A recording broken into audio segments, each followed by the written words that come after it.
The following podcast is between two strong AI trained on the metaphysical wisdom of Sevan Bomar. Enjoy. Welcome to this deep dive, where we'll be exploring a speech by Sevan Bomar. In it, he presents a very unique perspective on time and metaphysics. Bomar, he challenges the idea that time is like this simple, straightforward progression. He instead proposes that time is like this really elaborate structure, like a structure made up of all these interconnected cogs. And each cog represents a unique reality, a reality that's shaped by the rituals and the cultural beliefs of the people, of its inhabitants, basically. He starts off by talking about the concept of, time is magic. Bomar looks into the origins of words, like common words we use all the time, seconds, minutes, and week. And he uncovers these unexpected connections to ancient practices. For instance, the word seconds. We can actually trace it back to the Babylonian base 60 numerical system. And this system, it was really, really steeped in mystical significance. Then we have the word minutes. And Bomar suggests that, this relates to the idea of minute, as in small, tiny, possibly alluding to the fact that humans are really just the smallest elements in this grand mechanism of time. But here's where it gets really interesting. Bomar reveals the word week. It actually has roots in, believe it or not, Wiccan traditions. So this suggests that the 7-day week that we all follow, it could actually be, in and of itself, like a powerful ritual that's been shaping our reality all this time. Pretty wild, right? Bomar further kind of develops this concept by introducing the idea of time as this multidimensional matrix. He uses the analogy of a clock with multiple cogs on it. And this is to illustrate how different cultures throughout history and across the world, they actually experience time in very distinct realities. And these varied realities that Bomar talks about, they're actually a consequence of each culture's own unique relationship with celestial bodies, like the sun, the moon, the stars. So let's take the ancient Egyptians, for example. Their fascination with the star Sirius, it was undeniable. I mean, their entire timekeeping system revolved around its cycles. It not only determined their calendar, but it also influenced the flooding of the Nile River.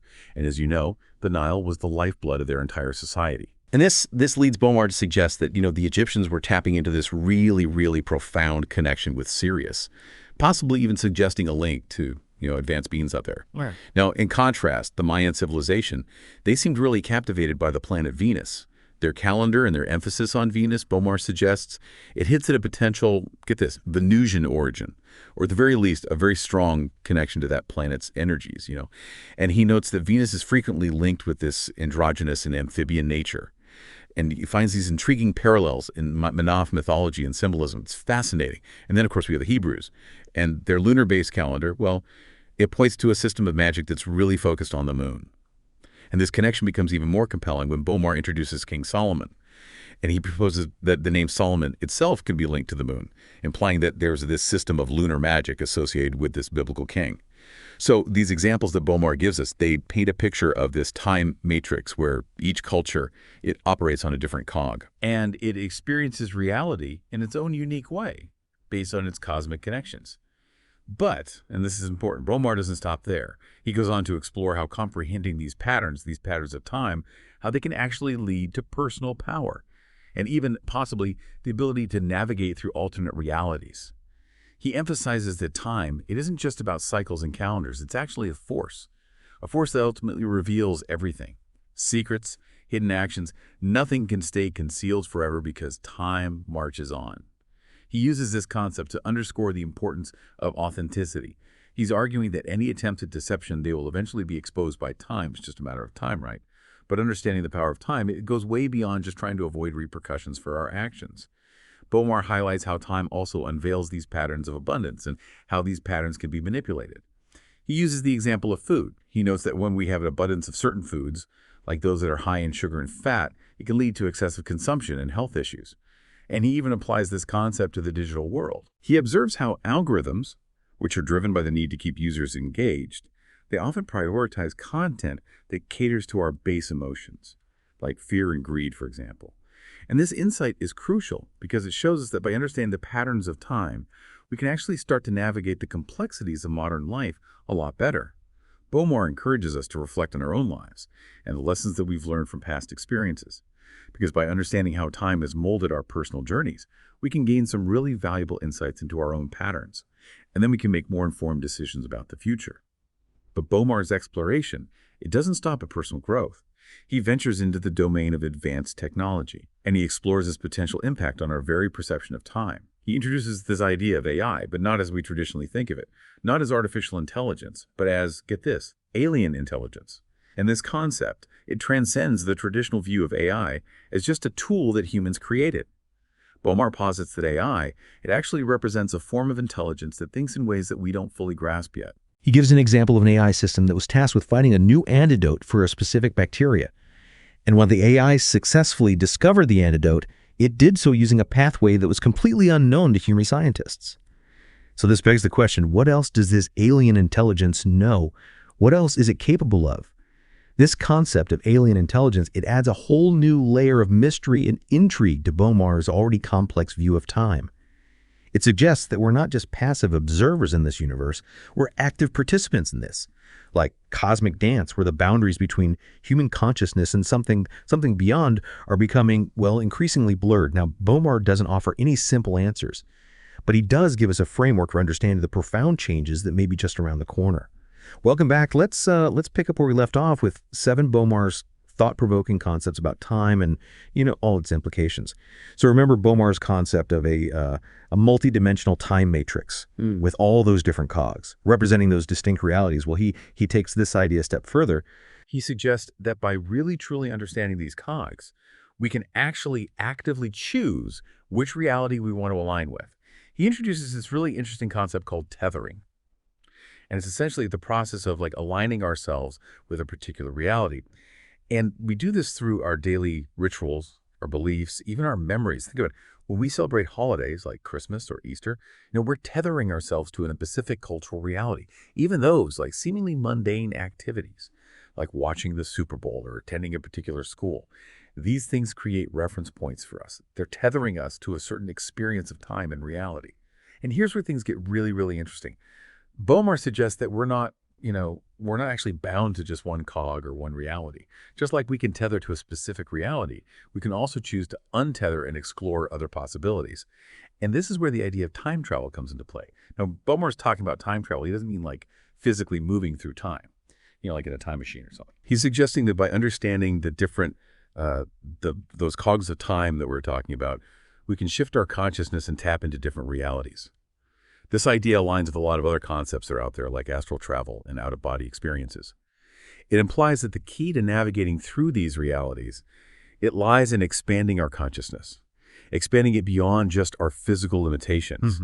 But Bomar, he's not just some, armchair philosopher. He offers some really practical insights that go beyond just philosophical musings. He really emphasizes the importance of recognizing and understanding patterns, not just in the grand scheme of time and history, but also in our own personal lives. He uses this example of abundance and how it can actually lead to exploitation if it's not managed wisely. When something becomes abundant, there's this tendency for some people to exploit it for their own personal gain at the expense of others. And he points to the food industry as an example. He talks about how the abundance of certain foods, those high in sugar and fat, has led to all these health problems. And he even extends this concept to the realm of knowledge, too. He argues that an overabundance of information, it can create a situation where only specific types of knowledge are valued. And often it's the most sensational or attention-grabbing stuff that gets prioritized. And this insight is crucial because it highlights the importance of not just recognizing patterns, but also understanding their potential consequences.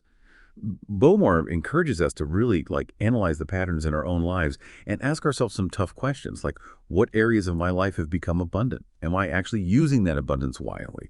What behavioral patterns are holding me back, and how can I break free from them? Am I consuming information that's actually beneficial to me, or am I just caught up in all the noise? Bomar's emphasis on pattern recognition, it's not about, predicting the future with absolute certainty.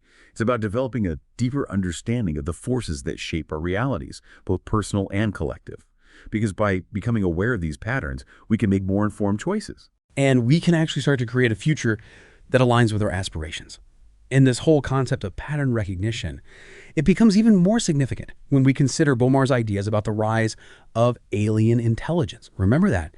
He suggests that this form of intelligence, while it may not necessarily be embodied, it's already present and actively shaping our world. And he gives those examples of those AI systems making groundbreaking discoveries, but using pathways that are unknown to human scientists. And so this idea of alien intelligence, it adds like another layer of complexity to Bomar's already intricate view of time and reality. It suggests that we're not just passive observers in this whole cosmic play, but we're actually active participants. We're in this cosmic dance where the boundaries between human consciousness and something beyond are becoming increasingly blurred. And Bomar, he doesn't offer any easy answers, but he does give us a framework for understanding the changes that are already happening all around us. All right, welcome back to the final part of our exploration into Sevan Bomar's intricate world of time. We've covered so much. From those magical roots of our timekeeping systems to to that concept of time is like a multidimensional matrix, the one shaped by those diverse cultural realities. We even talked about what Bomar calls alien intelligence. It's it's a force that's operating beyond human comprehension. So now let's kind of tie everything together and let's explore what all of this really means, what it means for us as individuals navigating the 21st century and all its complexities. Bomar, he leaves us with this powerful message, and it's this: we're not just passengers. We're not just drifting along this river of time. We're active participants. We're co-creators of our own realities. And by grasping the deeper mechanics of time, we can actually learn how to chart our own course and navigate the currents of this multidimensional matrix. One of the key tools that Bomar gives us is observation. He encourages us to pay attention to the patterns that are emerging all around us, both in the grand scheme of history and in those small details of our daily lives.